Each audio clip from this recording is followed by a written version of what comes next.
Teken, tekun, teken, tekan.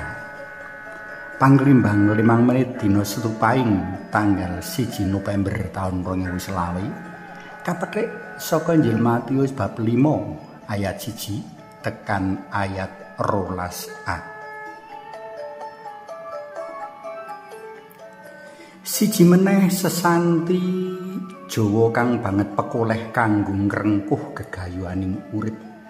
Sesanti mau yaiku sing teken kudu tekun migunakake teken amrih tekan.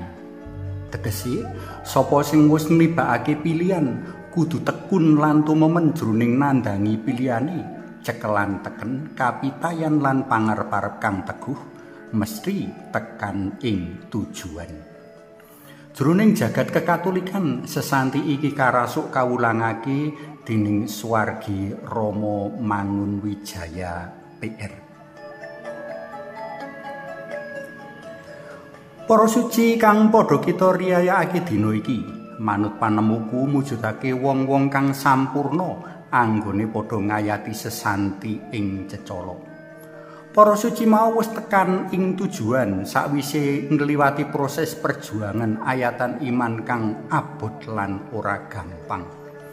Sakawit rikala nibakake pilihan nderek Gusti Yesus, para sedulur minulya iki wis padha teken kontrak karo panjenengane kanthi nampa syarat minangka pendherek dalem jroning tri prakara iki: nyingkur diri, manggul salib, lan nderek Gusti. Sadawane urip, para pahlawan iman iki berjuang nglawan godane pepinginan alias nafsu kadonyan kang tansah ngoyok njaluk dipenuhi.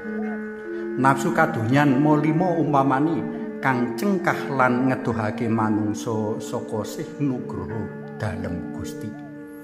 Wong-wong mau uga kanthi bungah nanggung konsekuensi utawa risiko minangka pendherek dalem Gusti. Ana sing disebratake jroning pasrawungan kepara akeh kang kinunjara enggo kaukum pati.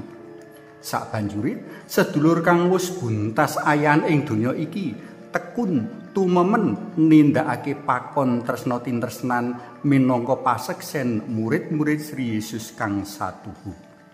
Kanthi cekelan teken pangarep-arep mring urip mulya langgeng bareng Gusti kang tresnani lan ditresnani. Wong-wong mau teguh kukuh ing ayan. Jroning pangarep-arep mau, wong-wong mau ora mingkuh ing ayan sarta ora gigrik ngadepi maneka bebaya lan rekoso kang kasebabake dening wong-wong kang ora sak panemu.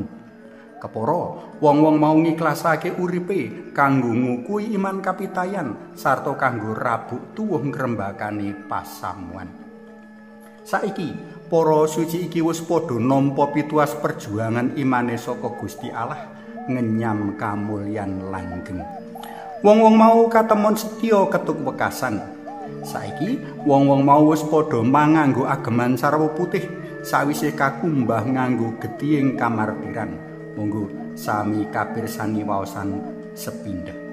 Saiki wong-wong mau padha ngagem-ageman kesucian kaya Gusti Allah panguwasa swarga uga ngrasuk ageman kasucian.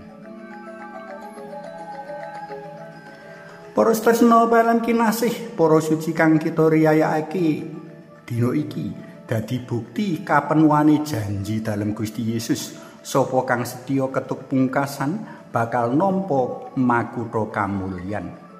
Para suci kang kita riyayakake dina iki uga dadi kaca benggala bab kasil rinangka gegayuhan paling luhur umat manungsa kamulyan langgeng. Kanthi pahargyan riyaya para suci dina iki, pasaman suci kersa ngelingake kita kabeh mring wigatine berjuang ngayati iman kapitayan ing donya iki. Akeh sedulur kang wis buntas ing ayan manjurung lan nyengkuyung liwat donga lan puja katur Allah Yang Rama. Awit bantuan donga-donga para suci sarta awit sih nugroho dalem Gusti, kita bakal nyawiji marang Allah ing satengahing kalangan para suci ing swarga. Suwawi sami munjuk kunjung asma dalem Yang Rama Yang Putra Tuwin Yang Roh Suci. Amin. Alam luhur kawula njuk semanwun awit riyadi para suci ingkang ngengetaken pituas kamulyan langgeng sok sintena ingkang kanthi tekun tumemen ngayati iman kapitayanipun. Amin. Konjong asma dalem Yang Rama so Yang Putra duwin Yang Roh Suci. Amin.